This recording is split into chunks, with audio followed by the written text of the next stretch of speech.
Last week I shared with you some of the great progresses we witnessed in the field of medicine during the last 50 years. In 1961, the year my classmates and I joined the medical college, a physician had mostly to depend on his eyes, ears, and hands, and very few limited number of tests to make a diagnosis. The number of medicines in our armory also to combat the diseases were very, very limited. Today, we have CT scans, MRIs, endoscopes, angiograms, pill cameras, 165 types of antibiotics, and effective treatment for most of the diseases. Today, all organs in the body except perhaps brain can be transplanted. The doctors in our children's generation are doing many, many things which were beyond our wildest imagination 50 years ago. What is next? What is possible in our grandchildren's generation if they choose our medical profession? It is expected that many of the advances in the next few years will depend on micromechanical systems or MEMS and nanotechnology. MEMS have been saving lives for several decades through microchips inside the airbags in our cars, sensing instantly, giving signals when there is a collision or a crash, and to protect the occupant and by inflating the airbags. Such microchips are already on trial to detect and monitor many physical and biological as well as chemical phenomena inside our human body. Draper Lab is already working on a artificial kidney based on MEMS, which can be placed or implanted inside the human body and which will filter 180 liters of blood every day. Another MEMS-related project on which few of the largest biomedical companies are doing research today is biobots. These are self-guided, self-propelled devices which when injected into our body through a vein will act like a small submarines. They will go on patrol inside our body looking out for problems or doing body maintenance and even performing life-saving tasks.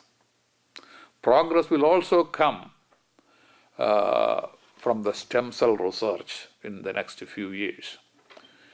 Embryonic stem cells from the human fetus it has got the miraculous power to produce any type of human tissue. But there are ethical objections for doing such research.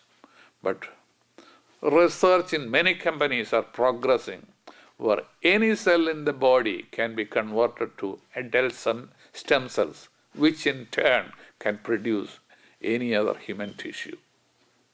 And there should be no ethical objection for such research.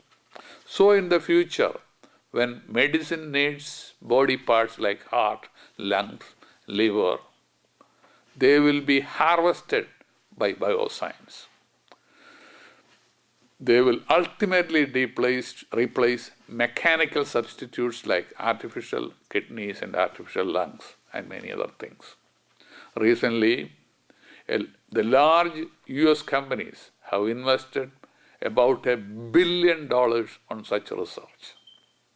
Another great progress in the next few years will be coming in the genetic studies. Complete human genome has been sequenced in 2001.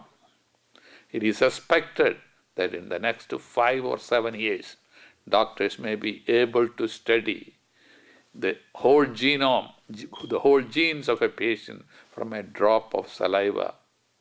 If a patient's genes has already been sequenced before, the doctor will be able to find out about his genes from his records on his computer, if the doctor is given permission to look into the book of his genomes. Then the doctor will be able to tell the patient what diseases he is likely to get, at what age he is going to likely to get these diseases, and what preventive measures he can take before the disease starts.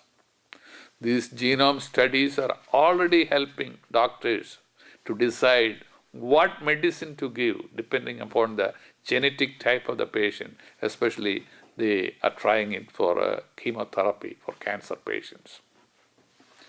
Robots-assisted surgeries will take another big leap in the next few years. Robots are the artificial electromechanical machines which are guided by computers, and they often works like human body, a human mind. Today, in many major surgeries are performed in 1,400 hospitals in the United States by these mechanical robots.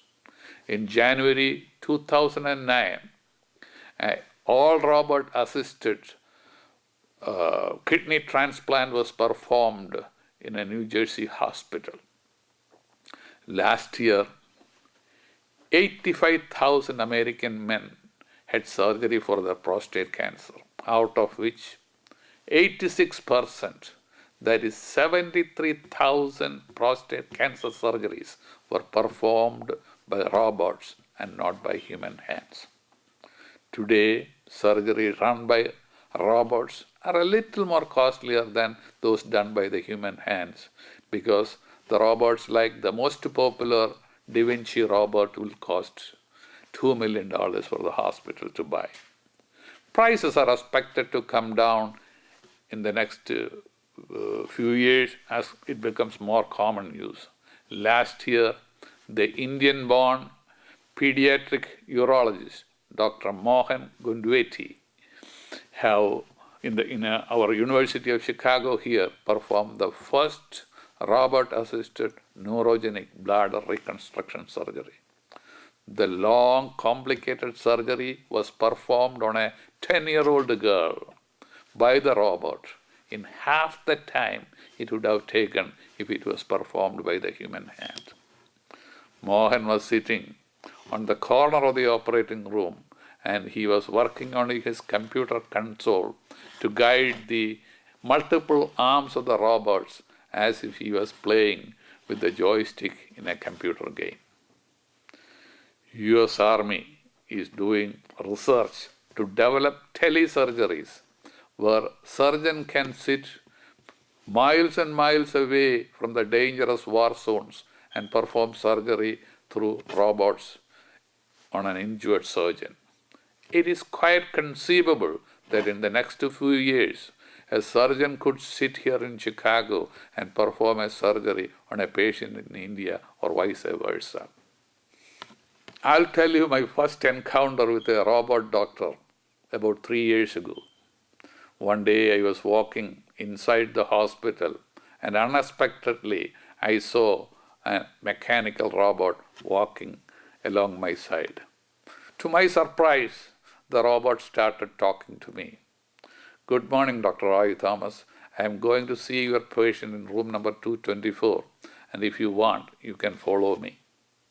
I looked at the robot, which had almost my same height and almost made my size. From its size, 2 cameras were focusing on me.